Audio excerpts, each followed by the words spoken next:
So guys, my Zomato order was late and I was talking to the customer care executive, and meanwhile the delivery person just did this. He hit me, left me bleeding here and ran off. Please share this video with everyone. Guys, let me tell you the story, the entire story. I ordered food from Zomato because I was working since morning, and then I ordered around 3:30, which was supposed to get delivered by 4:30, and I did not get my order on time. So I was constantly, following up with Zomato team, like either give me a free delivery for the same or just cancel the order, because this is not the thing. You promise something and you deliver something else.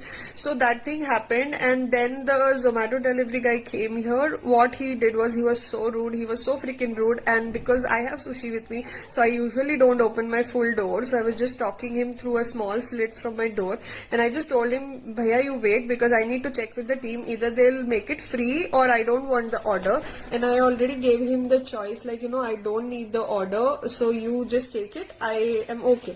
But he refused to take the order back, and then again he started screaming at me, bloody, I'm your slave or what? You are asking me to wait for such a long time, what the hell? And so it was really threatening for me, and I got scared and I tried shutting my door so that, he could not harm me. But before that, he pushed the door, and he was so huge. He pushed the door and he just snatched the order from my table. That is, he entered my house and then he punched me on my face so that I don't get back to him, and he ran away. And sadly, nobody in this premises care to hear anything happening. Nobody responds to any such thing happening. And being a single girl staying, it is so dramatic, like, people do not come up to you, so which is insane.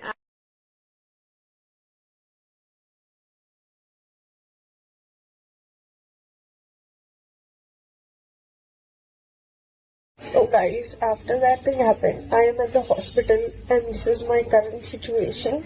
And it seems like after the x-ray, my bone is broken. So we need to do a surgery for the same, and I can't talk because the moment I start talking, my eyes are starting watering and nose starts bleeding. So this is the update as of now.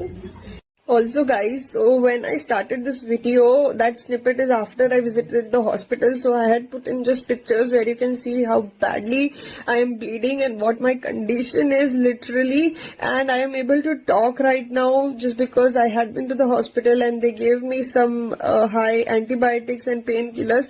Because of that, I am able to talk this much. And also, thank you so much for Bengaluru, Karnataka police. Like, the police station I visited, they were like so humble and gentle, and they literally took care of my concern and they listened to me. And, I was so scared after the incident, what happened. So they were like, till the time we are alive, madam, you need not worry about whatever is going on. So that's the update, and I have all the FIR copy and the doctor prescription where it says it is a major damage which has happened to me. And you guys know me, like, I being an influencer and face for you guys. If this gets ruined for me, I don't know what next stands there for me, but I would love if you guys really support and share this video as much as possible, so that this does not happen to anybody out there. And thank you so much for watching.